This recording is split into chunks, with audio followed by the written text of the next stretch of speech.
Hola, sean bienvenidos a un nuevo video. El día de hoy hablaremos de un tema que me preguntan mucho en consulta y de manera externa cuando van a acudir a su primera sesión o en problemas conductuales que atraviesan con sus hijos. Lo principal que tenemos que tener en cuenta es que nuestros hijos van a desarrollar una conducta o un comportamiento en relación a necesidades la mayoría de veces. Y en otras tantas, claro que puede estar motivado por su propio temperamento, por cuestiones ambientales o por cuestiones de algún trastorno de neurodesarrollo, pero el día de hoy te vengo a platicar acerca de ello. Yo soy el psicólogo Oscar Rangel, psicoterapeuta infantil, licenciado en psicología con maestría en psicoterapia infantil, certificado en intervención ABA para autismo, certificado en intervención internacional para trastornos de desarrollo y TDAH, y certificado en aplicación de pruebas diagnósticas para el diagnóstico oportuno del autismo. El día de hoy vengo a hablarte acerca de cómo mejorar la relación con mi hijo y reducir los problemas de conducta. Muchas de las veces cuando los padres llegan a sesión de psicoterapia comentando, refiriendo que los hijos han tenido ciertos problemas de conducta en casa, del exterior, como en fiestas o lugares públicos o en la escuela, una de las cosas que no sabemos cómo ni por dónde comenzar es cómo reducir estos problemas de conductas.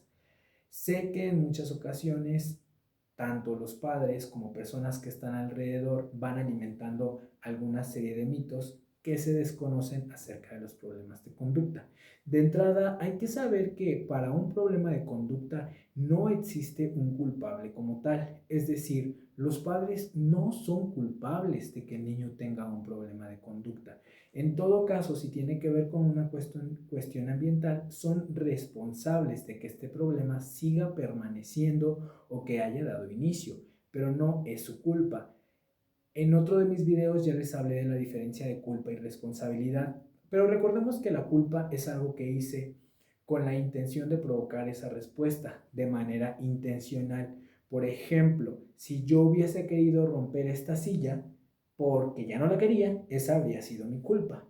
Pero en todo caso, la responsabilidad viene a ser esa conducta que yo llevo a cabo que no tiene la intención de generar una respuesta en la otra persona y que termina pasando de manera no intencional. Por ejemplo, yo estoy sentado en esta silla y a lo mejor fui responsable de no dejar de moverme, de no dejar de agitarme o de no apoyarla de manera adecuada y la silla se terminó rompiendo. Esa es mi responsabilidad. ¿Ya ven la diferencia entre culpa y responsabilidad? Ahora hablaremos. ¿Por qué se da un problema de conducta? Puede ser por diferentes factores, no existe un factor determinante. Sin embargo, en la mayoría de veces los problemas de conducta se dan, número uno, por el propio temperamento de mi hijo. Es decir, claro que hay hijos y hay niños y adolescentes con cierto temperamento, con una tendencia a tener problemas de conducta. Por ejemplo, si mi hijo es un niño que se frustra con facilidad, por supuesto que va a ser más irritable y a futuro va a tener un riesgo de desarrollar un problema de conducta. Si mi hijo es un niño que no tiene baja tolerancia a la frustración, que no tolera cuando las cosas no salen como él quería, va a, desde luego, a tener una probabilidad de tener un problema conductual. Si mi hijo es un hijo muy irritable, es un niño muy irritable, que es susceptible a las críticas, que tiene baja tolerancia a las críticas y a los comentarios, por supuesto que puede tener cierta probabilidad de desarrollar problemas de conducta. Si mi hijo es un hijo con, o un niño, perdón, con pensamiento e ideas muy fijas, muy rígidas y muy inflexibles. Por ejemplo, si tiene sus propios ideales, no deja que nadie los debata, no deja que nadie los cuestiona, por ejemplo, va a tener una probabilidad más alta de a futuro llegar a tener problemas con la autoridad. Entonces, el número uno son el propio temperamento de mi hijo. Si mi hijo a veces es más activo, más desbordado o demás, eso puede llevar a un problema de conducta. Número dos, que tenga algún trastorno comórbido. Los trastornos comórbidos, que también lo explicaba en otro video, son trastornos que suelen tener nuestros hijos ya diagnosticados, por supuesto, y que en esos trastornos hay alta probabilidad de que aparezcan un trastorno secundario. Por ejemplo, si mi hijo fue diagnosticado con un TDAH, recordemos que en el TDAH existe gran grado de motricidad, hiperactividad, exceso de actividad motora, exceso de que hablan demasiado, exceso de ser inapropiado, de pronto también falta para inhibir la conducta, falta para regular las emociones. Por supuesto que si yo no tengo la capacidad de inhibir mi conducta, de controlar y de regular mis emociones, por supuesto que puedo llegar a contestar de manera muy desbordada y a futuro cuestionar las indicaciones de las personas. Eso, si se sigue permaneciendo, puede hacer que tenga problemas con figuras de autoridad y que a futuro desarrolle un trastorno de conducta. ¿Pero qué es un trastorno de conducta? Recuerda que un trastorno de conducta es cuando mi hijo quebranta las reglas sociales, quebranta las normas sociales o los límites. A veces es hiriente, miente, es vengativo, hace cosas solo para generar un malestar secundario a otra persona, evita hacerse responsable de lo que hace.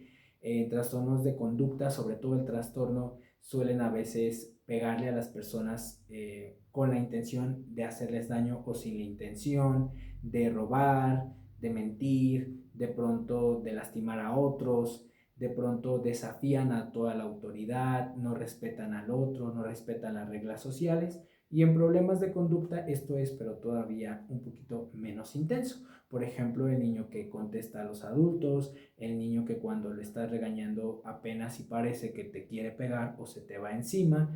Estos son algunos problemas de conducta. Si mi hijo ya no me hace caso, sin duda es un problema de conducta. Otro de los elementos por los cuales un niño puede tener algún problema de conducta es el propio detonante ambiental, que el ambiente algunas veces es un detonante, porque si yo soy una persona que se irrita con facilidad y en mi ambiente me dan todo cuando yo lo digo a la hora que quiero, por supuesto que cuando no me lo den voy a tener problemas de conducta porque me voy a desbordar de manera inmediata. Si yo me frustro con mi facilidad y en mi entorno traten de explicarme todo el tiempo todo, tratan de no le digas esto porque se va a enojar, ya no hagan esto para que no se enoje, de ajustar todo a mí, por supuesto que va a haber una gran tendencia a que desarrolle problemas de conducta. A veces la situación ambiental puede influir en que tenga alguien problemas de conducta. Un ejemplo de ello son los padres que no ponen reglas y límites porque de pronto cuando eran niños sus papás los regañaban demasiado y ahora quieren que su hijo no sufra tanto. Y por eso no le ponen reglas, no le dicen qué hacer, no lo castigan, en ocasiones ni siquiera le reprenden por su comportamiento y entonces suelen ser padres permisivos, que constantemente justifican su comportamiento, que responsabilizan a los demás por lo que su hijo hizo, que buscan que los demás cambien para que su hijo ya no tenga esos comportamientos. Entonces, eso por supuesto va a desarrollar un trastorno de conducta con alta probabilidad. Ahora, ¿por qué se mantiene un trastorno de conducta? Una de las preguntas que más me hacen también es que ¿cómo le hago para que esto deje de pasar? Número uno, hay que empezar a explorar cuál es la causa. En muchos de los trastornos de conducta, la causa también va a ser las mismas consecuencias. Si yo tengo un trastorno de conducta y cuando me dicen qué hacer, grito y salgo corriendo y aviento cosas, y entonces si me dijeron que tendiera mi cama y grité y aventé cosas, y mis papás entonces dicen, ay ya, que no lo hagas, ya no lo hagas. Por supuesto que están alimentando que la consecuencia, que fue no haber tendido la cama, a futuro vaya a desarrollar que vuelva a tener otro tipo de episodios como eso. Es decir, a veces la consecuencia que aplican los padres puede mantener el tipo de conducta. Es decir, si yo grito cuando ustedes me dicen qué hacer, tal vez a futuro, si eso me funciona para no hacer lo que me decían que tenía que hacer, por ejemplo, tender la cama, si yo grito cuando mis padres me dicen que tengo que tender la cama y al final me terminan diciendo que ya no lo haga, tal vez a futuro voy a volver a gritar, porque sé que eso me va a ayudar a ganar evitar la tarea. Entonces, muchas veces la conducta se mantiene. Por eso, en alguno de los casos me salgo con la mía porque dejo de hacer la tarea por la respuesta que tengo. Otra de las cosas que a veces buscan los niños es atención, que también es muy constante. Si de pronto yo cuando me dicen algo, empiezo a gritar, empiezo a patalear en el piso, empiezo a hacer un berrinche y mis padres están ahí, hijo, tranquilo, mañana te lo voy a dar, tranquilo, hijo, mira, no pasa nada. Están dándome atención. O por el contrario, si me están diciendo, siempre es lo mismo, siempre te tiras y me están regañando, pero siguen estando ahí conmigo y duran media hora regañándome de manera desfavorable, pero me dieron media hora de atención, qué padre. Entonces, muchas de las veces como padres aumentamos este tipo de conducta sin darnos cuenta. Número 2. Las conductas se mantienen por los reforzadores ambientales o por las personas que interfieren en ello. Si yo soy un niño que vive con sus abuelos y con tíos y demás personas, además de los papás, muchas de las veces como padres sancionamos este tipo de comportamientos, como cuando un niño nos gritó y le decimos ya no vas a ver la televisión, pero abuelo termina cediendo a futuro, una hora después le pone la televisión para que el niño no sufra y entonces terminan invalidando lo que yo hice. Y un grito se convierte en un reforzador. Nuevamente, ver la televisión se convierte en un reforzador y un grito se convierte en una conducta a repetir a futuro. Entonces, esta es otra de las cosas. Número 3. Otra de las cosas por las cuales las conductas se mantienen y que suele ser muy común es que a veces hay que explorar la causa, no la consecuencia, también la causa. Es decir, ¿por qué empecé a hacer esa conducta? Ya te dije al inicio algunas de las causas por las cuales uno puede empezar a tener una conducta. Y también existen otras posibilidades. Por ejemplo, los niños van a hacer una conducta porque quieren conseguir algo, porque quieren desafiar y quieren validar que ellos también tienen peso en cuanto a su conducta y tienen cierto control, porque quieren atención o porque de pronto no pueden regularse también. Hay que explorar la causa porque de dónde viene la conducta nos va a decir cómo vamos a tener que intervenirla. Ya te platiqué hace rato que no es lo mismo un niño que busca atención a uno que busca evitar una tarea. Entonces es importante explorar por qué tienen esa conducta. Otro de los puntos que tenemos que tener en cuenta en los trastornos de conducta es los otros recursos. A veces como padres hablamos mucho de no hagas esto, no hagas esto, no hagas esto, pero no damos más recursos.